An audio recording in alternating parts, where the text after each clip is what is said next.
அனைவருக்கும் வணக்கம்.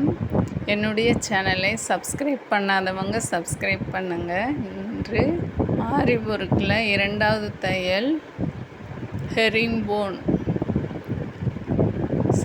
ஜிக்ஜாக் தையல் எப்படி தைப்போம் என்பதை பார்க்கலாம். ஆரி ஒர்க் போடுறதுல ஜிக்ஜாக்கில் இந்த மாதிரி 2 கோடு போட்டுட்டு உங்களுக்கு ஃபஸ்ட்டு வரணுன்றதுக்காக இந்த புள்ளி வைக்கணும். இந்த மாதிரி மேலே ஒரு புள்ளி 2 கோடு போட்டு அதுக்கு ஆல்டர்னேட்டிவ் முக்கோண ஷேப்பில் நம்ம புள்ளி வச்சுக்கிட்டு அந்த ஃபஸ்ட்டு புள்ளியில் நீடில் இன்சர்ட் பண்ணி நம்ம கீழே உள்ள அந்த ஜரி த்ரெட்டை நல்லா மாட்டிட்டு இழுக்கணும். மேலே இழுத்துட்டா நம்மளுக்கு அந்த ஜரி த்ரெட்டு மேலே வந்துடும். அதுக்கடுத்து மேலே உள்ள அந்த புள்ளியில் கொண்டு வந்து இன்சர்ட் பண்ணணும். பண்ணிவிட்டு அந்த த்ரெட்டை மேலே இழுத்து அடுத்து வந்து அதுக்கு கீழே உள்ள புள்ளியில் நம்ம இன்சர்ட் பண்ணணும். ஒவ்வொரு லைன்லேயும் இந்த மாதிரி மாறி மாறி நீடில் குத்தி மேலே இழுக்கணும்.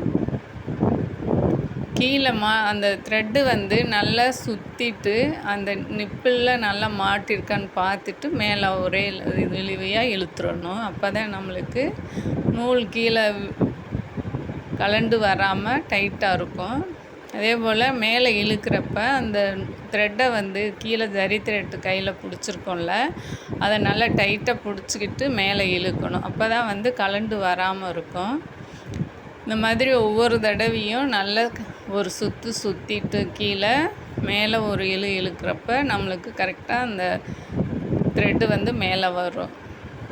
இப்படி ஆப்போசிட் டைரெக்ஷனில் நம்ம போடுறப்ப ஜிக்ஜாக் வரும். இந்த இதை வந்து நம்ம கட் ஒர்க்கு, பேட்ச் ஒர்க்கு அந்த இதுக்கெலாம் இந்த ஸ்டிச் வந்து யூஸ் பண்ணுவோம். அதுக்காக இந்த ஸ்டிச் வந்து எப்படி போடணும்னு ஃபஸ்ட்டு நல்லா கற்றுக்கிறணும். இதே ஜரி த்ரெட்டில் போட்டு முடிச்சுட்டு நம்ம அடுத்து வந்து சில்க் த்ரெட்லேயும் இதை போட்டு பழகிறப்ப நம்மளுக்கு கரெக்டாக வந்துடும்.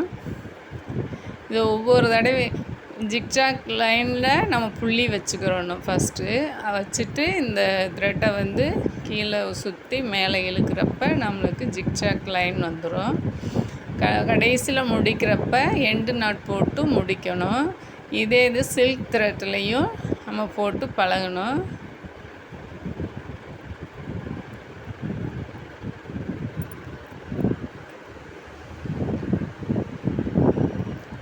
இதுதான் ஜிக்ஜாக்கு. மேலே கீழே அப்படி வர்றதில் அடுத்து வந்து இதுக்கு ஆப்போசிட் டைரெக்ஷனில் நம்ம அடுத்த லைன் வந்து ஆரம்பிக்கணும். கீழே ஆரம்பித்தா ஃபஸ்ட்டு இப்போ மேலே ஆரம்பிக்கணும். மேல் கோட்டில் ஆரம்பித்து இப்படி மாறி மாறி ஃபஸ்ட்டு முக்கோணம் எப்படி வந்துச்சோ அதுக்கு அடுத்த முக்கோணம் அதுக்கு அடுத்து தகுந்த மாதிரி புள்ளிகள் வைக்கணும்.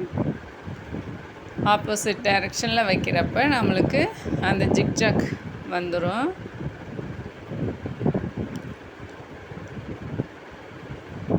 நீடில் வந்து நல்லா மாட்டிட்டு நூலில் மாட்டிடுச்சான்னு தெரிஞ்சுக்கிட்டு அப்புறம் மேலே இழுக்கிறப்ப நம்மளுக்கு நூல் வந்து கரெக்டாக மேலே வந்துடும்.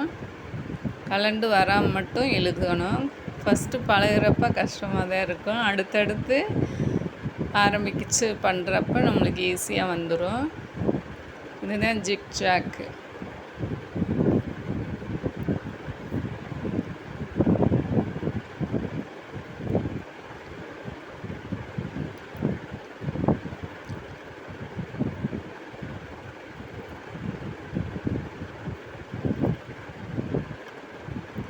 இதவே நம்ம ஒரு லீஃப் மாதிரி வரைஞ்சிட்டு ஒரு டிசைன் மாதிரி தைக்கலாம். இந்த மாதிரி ஃபஸ்ட்டு கீழேருந்து நூலை மாட்டி மேலே இழுத்துட்டு ஒவ்வொரு செயின் ஸ்டிச்சாக போடணும்.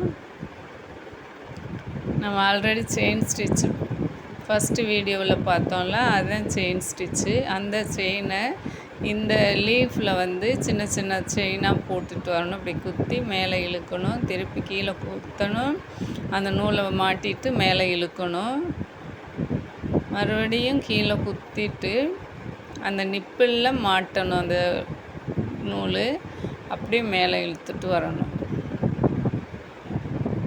இந்த மாதிரி செயின் ஸ்டிச்சு போடணும் ஃபஸ்ட்டு.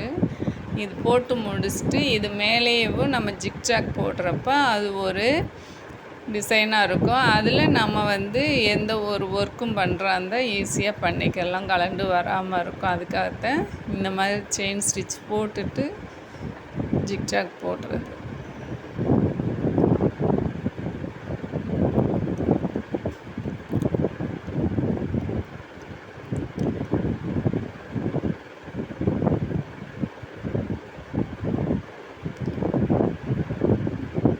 நீடில் உள்ள அழுத்தி அமுக்கிட்டு அதை ஒரு ரவுண்ட் சுற்றிட்டு ஆப்போசிட்டில் நம்ம மேலே இழுக்கணும். அந்த மாதிரி இழுத்து வர்றப்போ த்ரெட்டு கரெக்டாக மேலே வந்துகிட்டே இருக்கும்.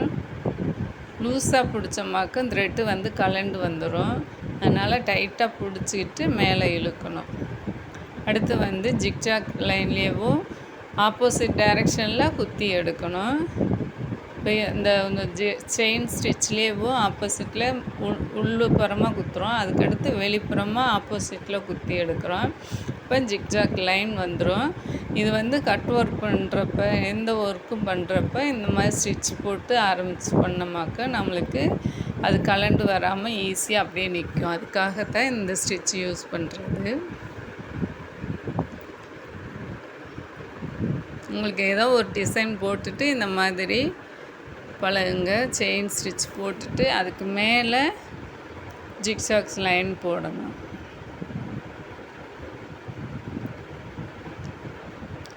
முக்கோண ஷேப்பு வர்றது தான் ஜிக்ஜாக்கு. அதே மாதிரி மேலே கீழே புள்ளி வச்சு போடுறா இருந்தாலும் போடுங்க. நம்ம போடாமல் அப்படியே நம்மளுக்கு டைரெக்ஷன் மாற்றி மாற்றி போடுறப்ப நம்மளுக்கு ஜிக்ஜாக் வந்துடும். இதுலேயே ஜரி த்ரெட்டில் பண்ணுறேன். அதுக்கடுத்து சில்க் த்ரெட்டில் பண்ணலாம். சில்க் த்ரெட் 2 நூல் வச்சு பண்ணணும். இந்த மாதிரி பண்ணிவிட்டு நம்ம எண்டு நாட் போட்டு முடிச்சிடலாம்.